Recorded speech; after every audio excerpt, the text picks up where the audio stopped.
Okay, so why don't you introduce yourself to everybody who may not know who you are?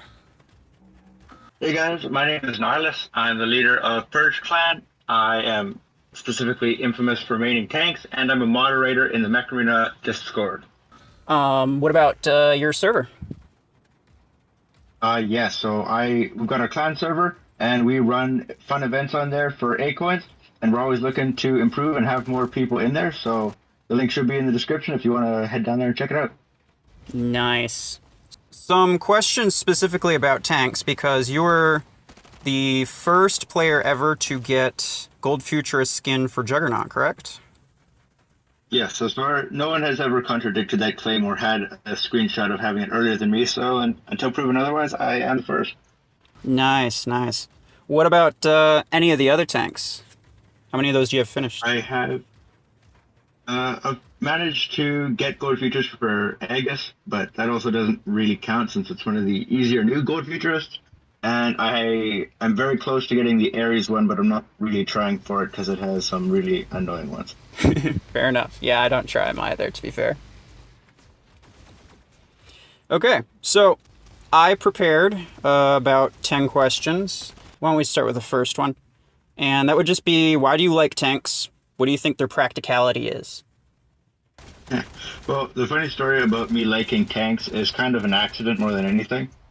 Way back when I started playing in beta, I was really, really annoyed by the Javelin Rack 6 kill shot down at like 1500 when I was playing.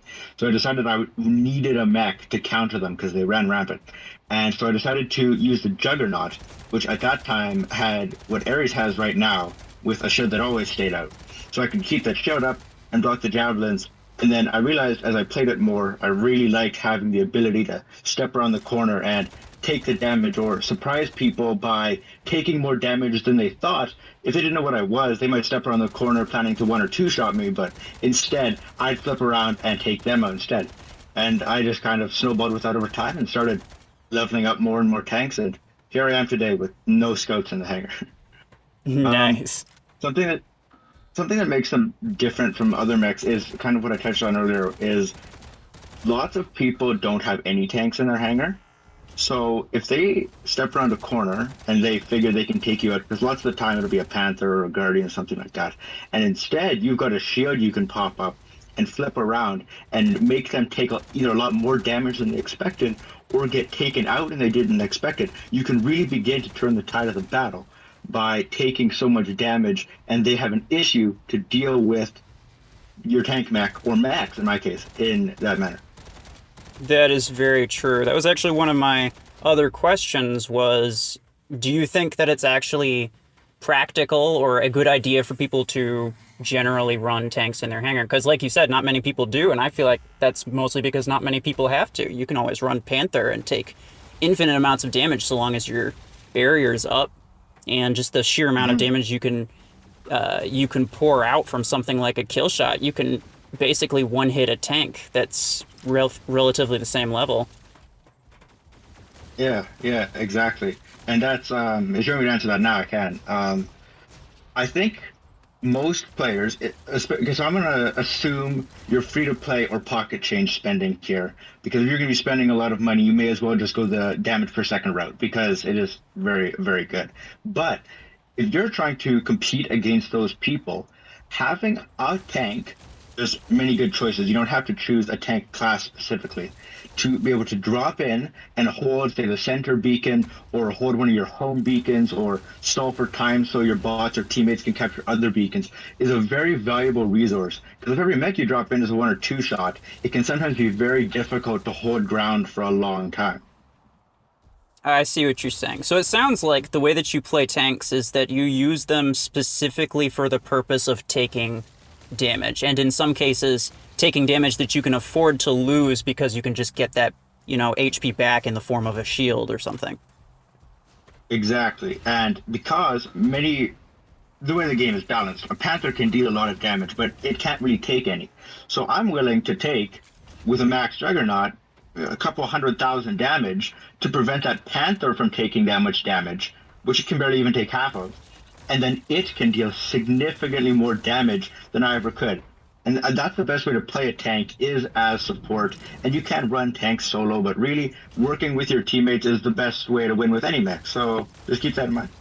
That's fair. Yeah, it seems to be particularly true of Brickhouse and Aegis, in my opinion. What would you say their uses are, just generally? Well, Aegis is incredibly strong, and if you're going to pick any tank to max, it's definitely the strongest of all of them, due to the fact it's got, as you pointed out earlier, the fact that the Panther can take a bottomless amount of damage. The Aegis has the same thing, which already makes it better than Juggernaut or Ares Shield because those deplete over time, and it's got the speed and it's got max health. So Aegis is very good with a variety of weapons and stuff, but we can touch on specifically weapons later. And Brickhouse is kind of an interesting one because, in my opinion, it is not really a tank. It's got a very big hitbox, and it doesn't really have that much hit points, and it's slow. So, yes, it is technically a tank, but functionally in game, you can't really use it to absorb that much damage or be in prolonged firefights just because you'll lose almost all of them if you try to do that. I fully agree. Brickhouse needs like a major HP buff. I think we could probably get into some details of Aegis later because I am gonna want to ask some questions about that. But All right. for now, for people who are thinking of using a tank in their hangar, like let's say that they see the use of it and they want to use one, which one would you recommend? So again, I'm gonna assume the person in question is free to play or kind of pocket change here, and the age-old debate has been between Juggernaut and Ares, and both of them are incredibly viable, but they do different things. If you would like to use a tank to use your hit points to push beacons and be able to support your teammates while doing so, it's got the better mobility of the two. It's got slightly less hit points, but a better upfront shield. So if you still value mobility but want a tank, the Ares is better between Juggernaut and Ares. But if you are going for a more defensive route where you would like to drop it in on a beacon and hold that beacon, or you just play your favorite weapon for longer, if you want to use long arm mates on it or whatever, it's much more durable than the Ares due to the fact the shield protects 360 degrees and it does have more hit points, even though it's a bit slower. So if you prefer a bit more defensive approach to your gameplay, then Juggernaut is the better of the two. I see. So it sounds like which one you want is kind of dependent on probably which weapons you have available, what kind of other mechs you have occupying different roles. Exactly. That sounds about right. I've been telling people for a while, ever since the Ares Juggernaut rebalance, they're perfectly equally viable, probably the two closest mechs in the entire game, and I love it. But, you can use each one better with different things, and yeah, it's good to know that that's basically the gist of it. But a lot of people did want to know, like, a definitive, is this one better than this one? But I didn't think that was the case. And the answer is no, especially post shield swap. Which weapons would you recommend on each individual tank? Okay, so this is kind of a generalization because everyone plays a bit differently. Right. But so the thing, I'm going to start this off with, many people think that tanks should be close range and you should use your hit points to trade in close range engagements. But in my opinion, that's the worst possible way to play a tank. The issue is, in game right now, with mechs like Tengu and Killshot, you will be out-damaged or outmaneuvered or both in seconds. You will die. It doesn't matter that you have a shield. It doesn't matter that you have up to twice their hit points. You will die very quickly. I believe all tanks are strongest at mid to long range. And you know what's worse for your enemy than seeing a tank step around a corner is when that tank steps back around the corner and they don't have a chance to damage it anymore while its shield recharges. You can keep them along for a long time. So weapons that have long reloads, such as missile racks and long arms, are very good in this aspect because it doesn't matter that you're hiding on the corner the whole time, your shield recharging as well, and then you can step around and do more damage. And if there's a small window to deal damage to you, your hit points are going to last a long time with that.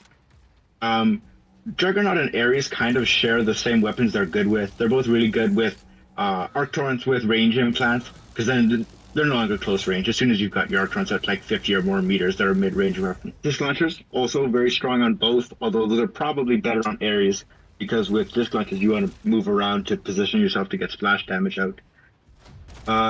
Lots of people underestimate them, but Carbines are also really strong on both, because you can keep people suppressed kind of at mid-range, and they don't have a long reload, but that's one where you choose to trade your hit points to keep them behind cover for an extended amount of time, or if some people choose to stand out and try to beat you in a one-to-one firefight, Carbines do still deal an incredibly strong amount of damage. So actually you should consider running Carbines on your tanks, even though lots of people wouldn't think that. Yeah, I've seen quite a few. I've tried running carbines on Juggernaut specifically, and I wasn't super impressed. Although at the same time, I'm not great at using carbines. But I've seen a lot of people run areas with carbine, and I feel like that makes more sense because not only do you have probably more time to deal that kind of more sustained damage that carbine has, it also once your shield goes down, you are immediately start to recharge, and that kind of sits better with the carbine reload, I feel like. That's true, and I might be slightly biased in my carbine statement because the first weapon I got and threw on my Juggernaut as soon as I could was carbines, and then I twins them, and then I maxed Juggernaut and put carbine 12s on it. So I probably also have an extraordinary amount of experience with carbines, and I might not be speaking from someone who just grabs carbines and throws them on the mech and expects them to be a great point of view. So Aegis can take another very similar weapon set to the other two. They all share kind of the mid or long range weapon set. Also good with long arms. Aegis especially is good with rocket mortars on it, because if the enemy is in rocket mortars, then you can fire at them and use your shield to defend from the rocket mortars. It's always been a meme that, haha, what if people gave Aegis rocket mortars? And the answer is, it's very strong. And especially in some really gross tournament maps where it's a mortar fest, if you can keep your mortars alive for longer than they can keep their mortars alive, you've won, and you've successfully found the point of a tank. Brickhouse is the worst of the three for picking weapons, because in my opinion, you only have two good options, is long arms and rocket mortars. You can run fun things on it, like Arc Torrent 12s I've had some fun with, and I've seen other people run Missile Rack 12s, but neither of those things is particularly good. You just go stomp in there with your friends if you're playing Brickhouse. Just, you know what, throw some fun weapons on there, whatever your favorite weapon is. Just understand it's going to die, but give your friends some boost while you're going down and have a hoot. But Brickhouse is not going to run great weapons in most cases. I generally tell people not to even bother buying Brickhouse because it's not really worth it. Yeah.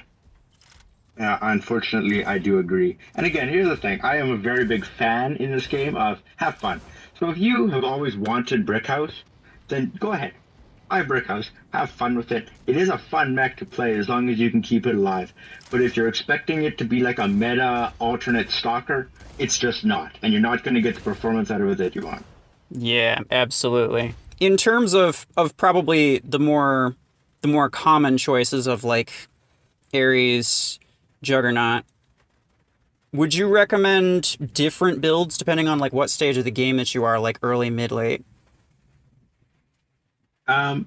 So early game, lots of people might disagree with this, but I think RPG 6s are among your better choices. Let's talk 12 energy here, because that's as early as we're talking about. You get up to 12 energy pretty quickly, for the most part.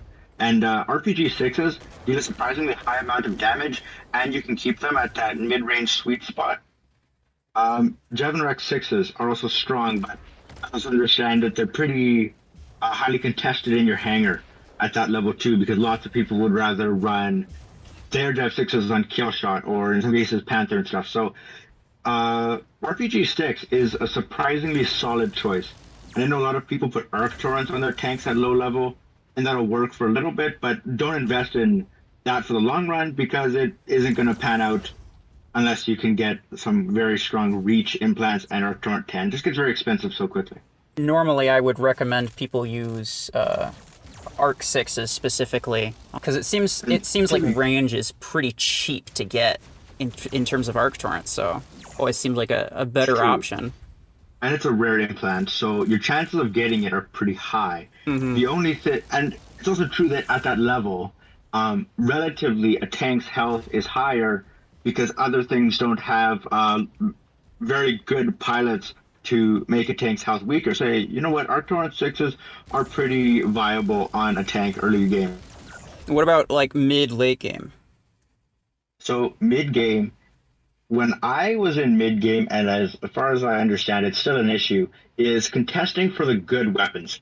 Because in the mid game area, you've got your missile rack eights, you've got the long arm eights, and those are all fighting to be on other mechs. So I recommend putting on there whatever you're not using elsewhere. So as I mentioned, long arm eights and missile rack eights both very solid, but they're probably going to be on your Panther or your Guardian or a Zephyr at that level. So don't shoot your tank in the foot if you're planning on using it as like a backup thing in your hangar. Don't give it the best of your best. Put it on things you think might be better. But you can throw some rocket mortars on there for mid game and have it be your waiting at the back with your tank. 12 and 8 if you've got your Juggernaut or Ares up to 20 energy. Long arm 10's pretty viable too. Um, just launcher 8 also very good for the mid game. And that's when you can finally get your Arc Torrent 10-6 combo to get that reach out there, which is very nice. Tanks are really good with mid-range Arc Torrents. Interesting. So it sounds like, from your experience, mid game is kind of the point where tanks start becoming a little less viable up close, but there aren't as many good weapons available for higher energy. Yeah. That makes And like I sense. said, the main issue is that most people would like to run one tank, which is understandable because a tank is a mobility liability. Um, and lots of people just don't put good weapons on their tanks. So, if you're playing at mid game right now, you should just try throwing some decent weapons on your tank and seeing what happens and see if you end up enjoying it. Because lots of tanks end up having the backwater of weapons, especially in the first couple, let's say, hours of playing the game. People end up putting a bad weapon on their Juggernaut or something. It's like, man, I hate this tank. It's so slow and it does no damage. Try putting some high DPS weapons on your mech and see how it on your tank and see how it pans out. And you can have a lot of fun with it. That is very true. Although it's not necessarily needed, I do pretty often recommend people run at least one tank or at least, a high HP mech like Guardian at very least. For the sake of, just being able to soak up a little bit of extra damage. Because they can be useful, especially if you already have multiple like designated beacon runners. So, overall Yeah. hangar mobility isn't going to be an issue. If you have a bunch of like slower things, then maybe you need something that's faster and not just another tank. But Yeah, that'd be the smart thing to do, but I elect not to do that. A warning I want to give is pulse cannons. Lots of people think that pulse cannons might be good, especially if you buy the pulse cannon 6 Ares offer that they give you early on. But pulse cannon 8s are not that great on a tank, mainly due to the inaccuracy at range. And yeah, if you slam some ranks into them, the accuracy will get kind of fixed. But don't spend a lot of money into pulse cannons for your tanks because it undoes all their strength by having to stay out to deal damage, exactly like stasis beams as well. Stasis beams and the attacker type weapons are not that good on tanks, even though lots of people think that that would be the best thing for them. So just stay away from those. that makes sense. I feel like by the time you get a 16 energy tank, pulse cannons already become more than obsolete at that point. Yeah. Over my years of using tanks now, I have learned to, when you're playing a tank or tanks, it's very important to keep an eye on your minimap. I'm constantly surprised by the amount of people who don't even use the minimap at all, because every move you make in a tank is a commitment. If you're going to the middle, it's not so easy to flip around into your home beacon like it is in a chaos or a shadow. So if you decide to go to the middle, you need to make sure it's going to be worth it. Now, obviously, if you start going to the middle and an ally dashes and takes the middle, oh well, you couldn't have seen that coming. But if you're gonna go to the middle and then, oh, I didn't see that Ares approaching on the right. Well, I guess I gotta flip around. And then by the time you've got there, your teammates have dealt with it. So you're gonna flip back around and go push the middle again. And oh, there's another enemy attacking the base. You've just wasted all your time moving. So you've gotta decide what you're gonna do, and you've gotta go and do it because it's very difficult to undo movement-related decisions in a tank. So just keep an eye on your minimap and make sure that every movement you make is going to help your team win the battle, because it's very important that you don't have to undo all of your movement repeatedly. All right, makes sense. So on that note, I have a question. If you were, let's say, a 3-beacon map, would it be a better idea then, assuming you're the only player on your team, would it be a better idea to fully commit to just like pushing their one beacon in the back that they're spawning on? Let's say you're in the middle and you're already kind of pushing that, and then one of their random shadow bots starts to capture your home beacon, and you don't necessarily know if your bots are going to take care of it, but they could. Would it be a better idea, generally speaking, to just fully commit to what you're already doing in a scenario like that? Basically just clarification of what you just said. Yeah, and that would be also very down to the specific situation in the battle, and if you have bots, your AI currently in your base that could possibly deal with it. And that's the kind of thing you gotta figure out in the moment, right? Are all my AI with me and pushing the home beacon? Should I actually just change mech and drop back to our home beacon to deal with that shadow so we don't get flanked from behind? Or are there a couple AI back there that could possibly deal with it and destroy that guy, and then I can keep pushing their home base and win the battle in a much faster fashion? Those are the kind of things you need to learn to use your mini-map. And again, that is very down to exactly what you can see and what information's at hand. That's fair. I mean, what you were saying about the mini-map, I think that applies to a lot of things. I actually learned that strategy to like rely on the mini-map a lot. And I did that actually not by using like anything slow or tanky, but by using shadow. I feel like it's similar, except instead of, as a tank, you kind of have to predict the results of what's already happening to see where you'll be needed. Yeah. As a shadow, I more have to predict where I think people are going to go and then try to keep them from, potentially contesting any of my beacons. I can kind of stop the problem before it happens, but a tank has to figure out where the biggest problem is going to be and then go there.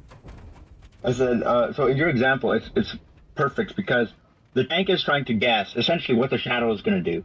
The shadow is trying to figure out what is best to do. Should they double back and go take out that thing in the base? And light mechs and mech mobility are even more scary when they're looking at the map, because if they can see that thing approaching the back beacon, they can be there much sooner than if they only notice it when it starts capping the beacon. The tank is trying to predict what the fast mechs are going to do and how it should respond to help them best. So it is really fun because it's just the two sides of the coin of looking at the map.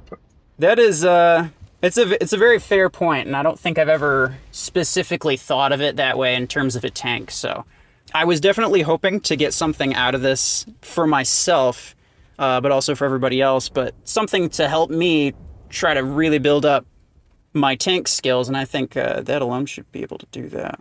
Next question. As a player who runs basically all tanks, how do you deal with mortars? So, mortars, as everyone knows, are incredibly strong. And as everyone would guess, the Aegis is very strong against mortars. So if I know they have mortars in play, generally I'll try to be in the Aegis to counter that. Something you have to keep in mind is, talking about the three tanks with a shield, none of their abilities reload faster than the rocket mortars. So assuming that you put up your shield to block the rocket mortars, you won't have a shield again by the time they shoot the next shot. So if you know you're facing rocket mortars, try to get a spot where you can get to somewhere that will provide at least partial cover to the rocket mortars while your next shield reloads, because you have to assume you're going to be started for the next batch of rocket mortars and that the enemy player is going to be targeting you because they want to kill you. Also, okay, this is a very advanced trick to pull off, but if you can do it, you can prolong the life of every mech. Something you need to know how the rocket mortar spread works is it aims mech, so it's easier to hit. So if you're walking toward the beacon and you see the mortar indicator incoming, the best thing you can do is flip around and start running the other way. And this is especially important with tanks. because you do not have the mobility to dash away. I'm on stealth like a shadow and hopefully mitigate most of the damage. So just try to be wary of that. And if you've got a sprint, that's another trick for, again, all mechs, but tanks in specific, is I keep my sprint in reserve for when there's mortars incoming. So I can sprint forward, sprint to cover, sprint backwards, and that helps mitigate. If you're only hit by one rocket mortar shot instead of 5 or 6, that is so much better than if you just, oh, well, I guess I'm stuck in the middle of them, and you take all that damage, because nothing survives that. Generally speaking, I'd say especially for some of the faster tanks like Ares or Aegis, I actually recommend people to, instead of running forward, to just walk backwards. It'll be a little bit slower, but you'll take front damage as opposed to back damage. And I feel like that evens out to be less damage overall. And that's another trick. If you have almost no cover, even if it means you're doing some funky stuff, I will put my back against a wall to prevent the game from thinking that I took back damage. If you're standing against a wall, yeah, there's no cover, but if you flip your back against the wall, you're preventing a lot of back damage that the game could think that you took, because it's very generous with splash damage and hitting the back, as we know from weapons like Disc Launcher and stuff, where it'll give some very sketchy, high damage shots when you're facing the mech full front on. So if you can trick the game into thinking that there's no way it could have dealt back damage, you can save yourself a lot of hit points. And you're right, it's not always useful, because sometimes that would mean turning your back or side to an enemy or not shooting. But in those situations where you can say, all right, there's mortars incoming, I've got to mitigate this damage, if the first thing you can do is run up against a wall and then flip your back to the wall, you can prolong your tank's life by many more rocket shots sometimes. And that is something that's just to experience of playing the tanks and any mech in general, of knowing when to make those elaborate play balls. Yeah, a lot of that does come with practice, and you do need a lot more general map awareness, situational awareness, that you can't necessarily, explain entirely specifically for tanks. It's something that you learn for everything. But yeah, I get what you're saying. I'll swap to Juggernaut or Stalker, or Guardian, depending on which I have in my hangar at the given time. Because as soon as my Aegis is taken out, I've lost the ability to directly survive their rocket mortars in a relatively safe way while I'm still doing a lot of damage. So my new play is to try to take them out. And on my Stalker and my Guardian, both of which are the tanky attacker mechs, I'll do my best to pick them off from long range with the sniper mech, even if that means losing it to the next mortar shot. If I've knocked their health down to almost nothing, or preferably 0, that means that I can continue to play as normal, and hopefully I can continue in the battle. Here's a few questions that I kind of personally wanted to know. Do you think tanks are properly balanced? And if not, which one or ones would you change and how? I think none of the tanks are... Okay, I'll go with the exception of Aegis, are properly balanced. I think, for the most part, this boils down to how the game is run and how pilots work. A legendary pilot with a good implant can give, say, plus 90% damage, but the most health you can give a tank is plus 40%, or any mech for that matter. So we're already in a situation where it's preferring damage over hit points. Then you can also increase weapons in all sorts of ways, but there is almost no way to increase your mech's health. So I think that tanks have way lower health than they should, and making a tank tanky is already a pretty difficult thing to pull off in gameplay, let alone in practical game balance sense. They could probably get away with having double the hit points, and then we'd be talking. Even with the same mobility and, say, shield stats, because the shield is really just good enough for blocking one long arm shot or the first couple missiles of a missile rack barrage. None of the tanks can really take that much more damage than other newer mechs like Orion or Stalker. That is very true. I've been saying for a while that general HP should just be doubled, and I would love it. Survivability in Mech Arena is horrible. And what I would personally like to see is mechs with innate skills that boost the HP of certain mech classes as opposed to the damage of certain weapon classes. But yeah, the game generally does not like tanks, and it generally does not like sustained damage weapons, like you said, like assault weapons or beams. Yeah. And again, I'm always a fan of have fun. If you like your stasis beams, screw them. Throw them on your redox, go have fun. That's Yeah, not an issue. Just understand they're not going to go out and crush everything, and you're not going to be stacking up 40 kills a piece. But if you enjoy playing them, please go ahead and do so. exactly. I'll give a quick rundown for each mech. They all have very similar things, with the exception of Brickhouse. Juggernaut, save your shield for when you know you're going to take a hit of damage up front. If you know a kill shot's going to come around the corner or Zephyr might freeze you, save it for that. Don't just passively have it or hit it as soon as it's ready. Just be mindful. Again, it boils back down to being aware of the battle going on around you and knowing when is the best time to hit that shield button to save as many of your mech hit points as possible. Ares has a slightly different thing. In my opinion, you should, unless you're essentially 1v1ing a player, always have your shield out, because especially the long arm Zephyr and all AI included have a very good snapshot capability. So at least if you can keep your front shield out, you'll save yourself from a couple long arm shots or a couple RPG shots. But as soon as it's down, you should make your way back to cover and let it reload, because then you have that ready again to prevent from that snapshot thing. And if the situation is you think a kill shot might dash and your shield's ready, it's so much better if the kill shot comes for you and surprise you have a shield, rather than they know you have a shield, they might corner shoot and try to knock down that shield. So the Ares is a little more situational as to when you should immediately hit the shield and when you should wait to hit it, all back down to battle awareness. It's very important with tank mechs. Aegis probably takes the least skill of all of the tanks to use, except in one crucial area, where to drop your dome shield. Since it's currently the only ability in the whole game that can actively ruin your teammate's day, you need to be very, very careful.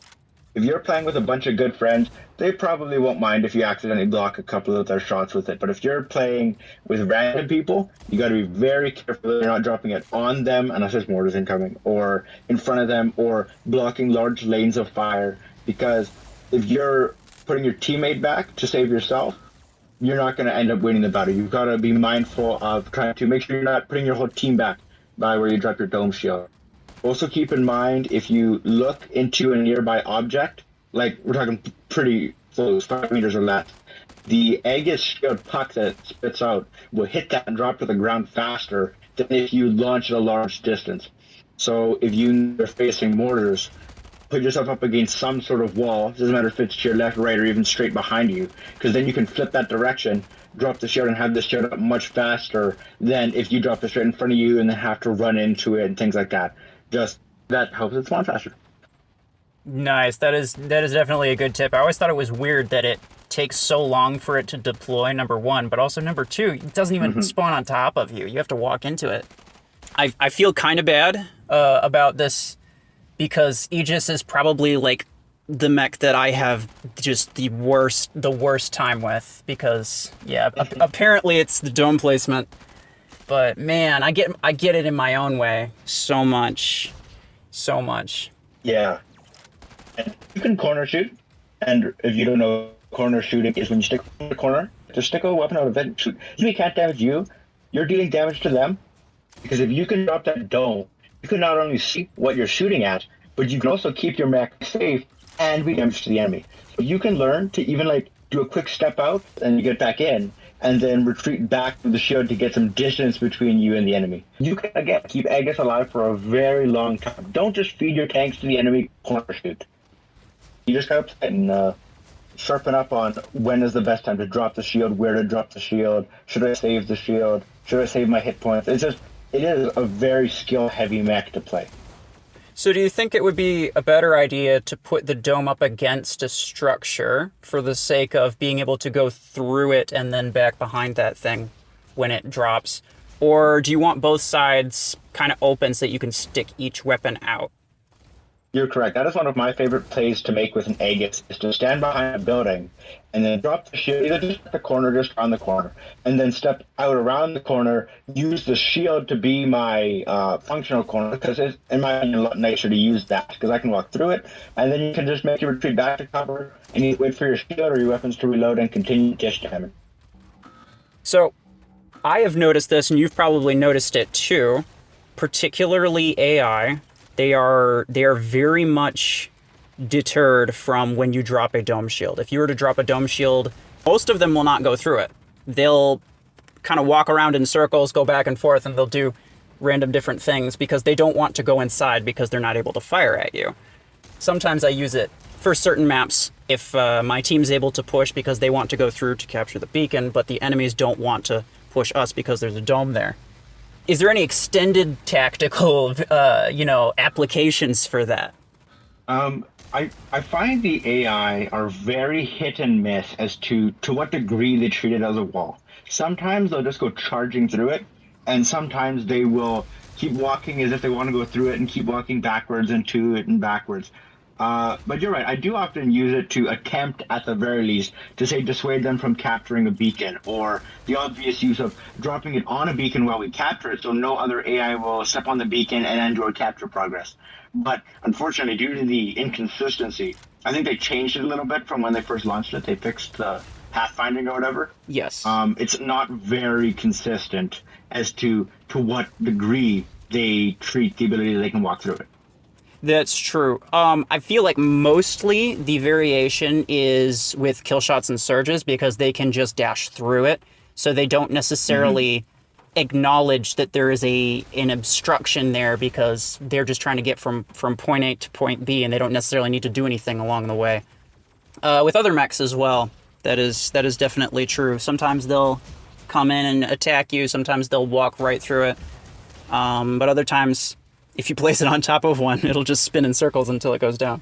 If their ability requires a specific range to use, they're probably like 10 times more likely to walk through it. So, as you pointed out, Killshot, Surge, and Zephyr are all AI that are far more likely to walk through the shield, probably due to basic coding where they want to get within X distance before they use their ability.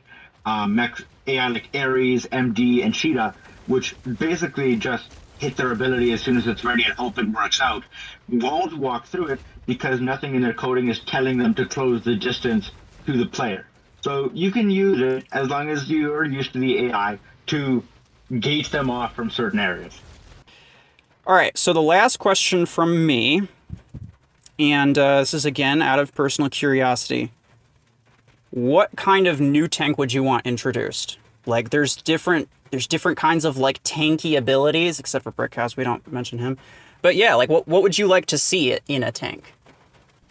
Honestly, I would be incredibly boring and probably just say, give it 600,000 health, let's take some damage. I don't care if it's slow, 24 energy cap is just fine for energy balance for tanks in my opinion. But you know what? Just let me laugh at them as they hit me with 3 railgun shots and I'm not dead. Oh yeah, man.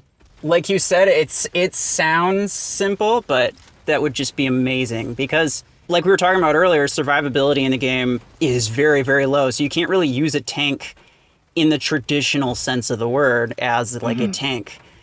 And you can't really like actually tank any damage. But man, if they were to like balance it out by maybe giving it like 16 energy max, because they've been kind of messing around with energy caps. Yeah. If they gave it like 16 energy max and like you were saying, like 600, 700,000 health, man, I would get that and I would use it and I would be happy, probably. Me too. I don't even care if it's slower than Brickhouse. Oh, yeah. You know what? That thing moves towards a beacon and you have to stop it before it gets to the beacon or that beacon will be taken. And that's what I think a tank should be, right? Yeah, it's like a mini tower defense game in the middle of your firefight. That would be fantastic. Yeah, like 10 kph, like I really wanted them to buff Brickhouse at some point, which I'm still hoping that they did because they just recently buffed Surge. I'm thinking if they do one next, it'll probably be Redux, but I'm really hoping that they buff Brickhouse at some point, really make it the kind of like mega tank that it's kind of set out to be, but Well, we'll see. and the ability is already fine. It boosts allies. You can increase the radius. You can increase the damage. It's got fine energy loadout, and honestly, I'm fine with the speed. Literally, just throw, even say, just another 100,000 hit points on it, and all of a sudden, yes, it's a big hitbox, but it can take more damage than Juggernaut can, which also makes sense. And Exactly. boom, you've got a balanced Brickhouse. That's all it needs. Yeah, I would say either that or some type of like damage reduction while the ability is active. That's very true. Which is something I'd also like to see on MD, very much so. Actually, speaking of MD, one of the people in the community, they were asking what your opinion of MD was, since you could argue that it's a little bit tanky if you use it correctly. I think MD is best if you're going to go out with a consistent team and play with your buddies, and you're going to go and heal them. If you're going to be playing solos, I've seen some people use solo MD to good effect, but it does need to be maxed for that to happen. I agree. Like, we're actually talking max, 16 energy. You got to have it max, otherwise it doesn't have the damage output. Okay, so basically, and I also love playing with MD people, and because from as soon as I started playing, I was playing with people who played MD. I've also acquired a pretty good skill set of understanding the MDs behind me and knowing how to maneuver to either cover them or let them get their fire through, or if we're on voice call or playing in person with them, tell them to get out of there because I'm going to die, don't bother healing me, save yourself. So I love playing with MD for obvious reasons, and I'm sure they love playing with me because I'm a lot of damage to heal. And I think, especially if you're playing with clan people, there's probably at least one person in there who's got a couple tanks in their hangar. Just go and hang around with them. Have fun with the MD. It's great. This guy had a question about different tank setups for CPC 2v2 5v5. Like, are there specific ones that work particularly well in each of those? So, honestly, I do not change my hangar all that much, but that's because I have chosen a very well-rounded weapon roundout. Due to the obvious fact I have almost zero mobility, I do not have a scout in my hangar, so I instead choose to have good weapon versatility to be able to cover different fronts. In that aspect, I'm sure you'll be able to have a hangar screenshot, but I run long arms, arc torrents with range, disc launchers, carbines, and mortars. And that covers all my distances and covers almost all maps. And since I don't really play tournament, it doesn't matter that much to me if, or 2v2, there's a couple 2v2 maps where mortars run good. I honestly just admit that I've lost a mech for this match, and I play as if I only have 4 mechs in my hangar anyway. So, yeah, honest answer is I don't swap around my weapons that much. I know back when I was lower SP, if I wanted to run a tank in tournament, I'd make sure to throw, specifically for maps like Agora, where specialization is almost required, throw long arms on the tank instead of your normal misdirects, for example. But other than that, I do not swap around my hangar too much. Side note, though, on that, I have built, and I'm in the process of, making sure all my pilots are built for weapons, not for mechs. So I always have the same weapons in my hangar for the most part. If you were to look at my hangar at any given day, you might notice today I've got the arc torrents on the Aegis or the Stalker or the Juggernaut, because that part is very important to me, is to be able to try. And the playstyle difference between how you use arc torrents on an Aegis or arc torrents on an Ares is actually pretty large, even though you wouldn't think so, just due to the difference in mobility and whatever. I fully agree. I do use the same weapons. Yeah. But not per se the same mechs. Yeah, that's fair. That's fair. That's a general hangar building tip that I give to everyone, is especially if you are not in late game and have the hangar exactly how you already want it, do not ever use mech specific implants, because you'll almost definitely take them off later, and it's just a liability for you later. Somebody else was just wondering how you go so slow all the time. Well, thing is, it's not going slow to me because I've never gone fast. So honestly, playing the Aegis was an insane difference to me, just because of how much faster it went than the Ares. The speed is very relative. When I got the surge buff and I got to go faster, that's basically how you felt when you got Aegis. So yeah, speed demon. Exactly. Taxi left a comment. I'm going to reply to him. Taxi, if 9.3 thousand A coins magically appear in my account, I will buy it, and I will give you a personal review of if I enjoy Surge or not. Alright. It was good talking to you. All right, thank you. Hope to make sure to get some games in sometime. Yep. See ya. Thank you.